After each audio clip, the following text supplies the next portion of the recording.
दोस्तों, आपके लिए एक स्पेशल न्यूज है कि आज से मैं इस चैनल में स्वॉलोड स्टार एनीम की वीडियोस भी अपलोड किया करूंगा। जैसे आप मेरी पिछली वीडियोस को पसंद करते हो, व्यास ही प्लीज इस सीरीज को भी उतना प्यार दीजिएगा। अगर आपको यह सीरीज पसंद है तो इस वीडियो को लाइक कर देना। ओके, तो अब बढ़ते हैं वीडियो की तरफ। हम स्वॉलोड स्टार एनीमे के नए सीजन की रिलीज होने के वेट कर रहे हैं।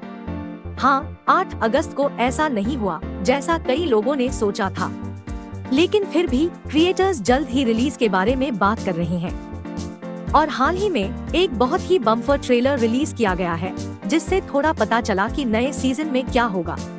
आइए इस फैक्ट से शुरू करें कि क्रिएटर्स ने जोर शोर से एनीमे की घोषणा करते हुए कहा कि हम सबसे अच्छे और सबसे मनोरंजक सीजन की प्रतीक्षा कर रहे हैं, और वास्तव में ट्रेलर को देखते हुए घटनाएं हमें विशाल स्थान में ले जाएंगी। बहुत सारे नए कैरेक्टर होंगे। इस सीजन में हमें कई नई चीजें देखने को। आइए देखें कि लो फेंग कैसे बहादुरी से स्टारफील्ड में प्रवेश करता है, कैसे वह ब्रह्मांड के बाहर के पावरफुल एनिमी से अपना बचाव करता है। ट्रेलर बहुत शानदार है। हाईटेक स्पेसशिप और मॉन्यूमेंट से लेकर स्ट्रेंज क्रीचर तक हर छोटी इन्फॉर्मेशन तक विचार किया गया है। जैसा कि हमने पिछले सीजन के लास्ट एपिसोड में देखा था कि लो फेंग की गोल्डन हॉर्न बीस्ट से लास्ट फाइट के लिए जाता है, लेकिन मैं आपको बता दूं कि वह गोल्डन हॉर्न बीस्ट को सक्सेसफुली किल कर देता है, पर खुद भी मारा जाता है, और न तो उसके शरीर और न ही उसके दिमाग की जान कहीं भी महसूस की गई। नए ट्रेलर को खत्म करने से पहले आइए जाने कि आगे क्या हुआ। अर्थ के 8 सबसे पावरफुल वॉरियर्स के सैक्रिफाइस से ह्यूमैनिटी के इस विपदा से उबरने में सफल रही। मास्टर हांग और ले गहरे कोमा में थे, जबकि उनके दिल अभी भी धड़क रहे थे। अर्थ के सभी जीवित शहरों ने 8 नायकों के सम्मान के साथ उनका रिस्पेक्ट दिया गया। लोगों ने लो फेंग की मौत पर भी शोक जताया। वह आठों में सबसे छोटा था, साथ ही सबसे टैलेंटेड और पावरफुल भी था। वह केवल 22 वर्ष का था। बहुत से लोग जानते थे कि ऐसा टैलेंट के साथ वह जल्द ही मास्टर होंग से भी ज्यादा पावरफुल बन जाता।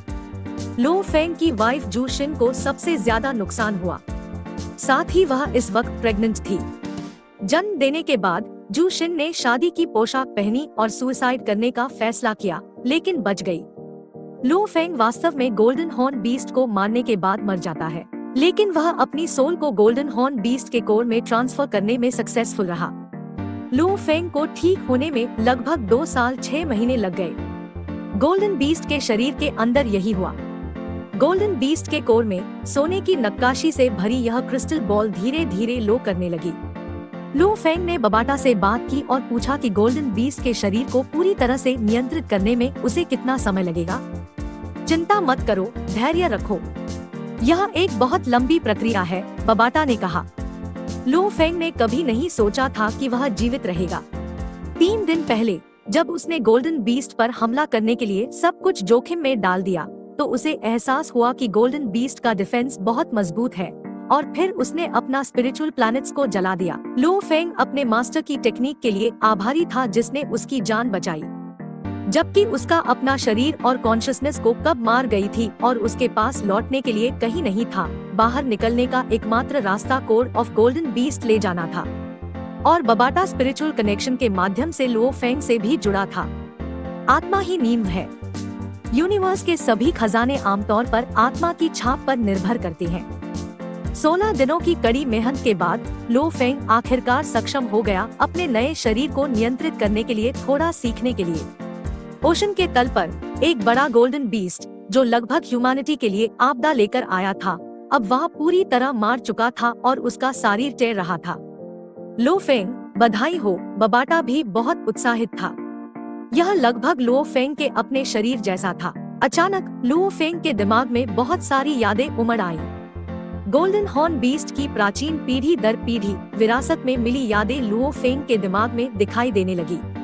यादों से भरी तस्वीरें चमक उठीं तेजी से, बड़ी मात्रा में जानकारी उसके दिमाग में भरने लगी। लो फेंग को सिरदर्द महसूस हुआ। यह स्पष्ट है कि यादों को स्वीकार करने की गति उसकी आत्मा की सीमा तक पहुंच गई है। यह 16 दिनों तक चली। गोल्डन बीस्ट की सभी यादें और ज्ञान अब लो फेंग में स्टोर हो चुके थे। इस जानकारी में पावरफुल स्किल्स और इम्पोर्टेंट डिटेल्स थी।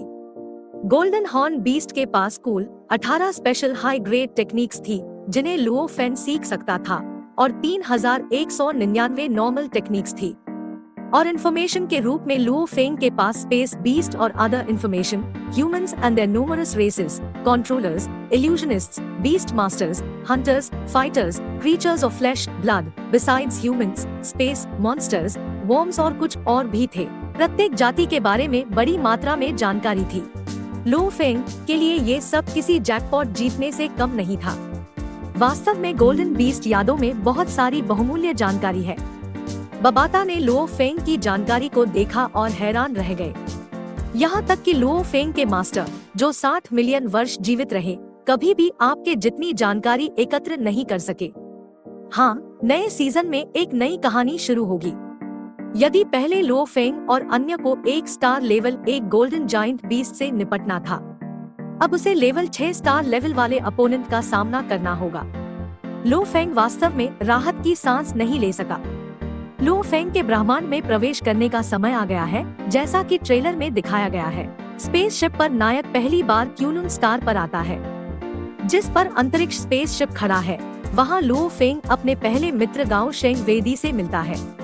उसके बाद लुओ फेंग मार्स प्लैनेट पर जाएगा, जो यिनलान एम्पायर का खनन आधार हुआ करता था।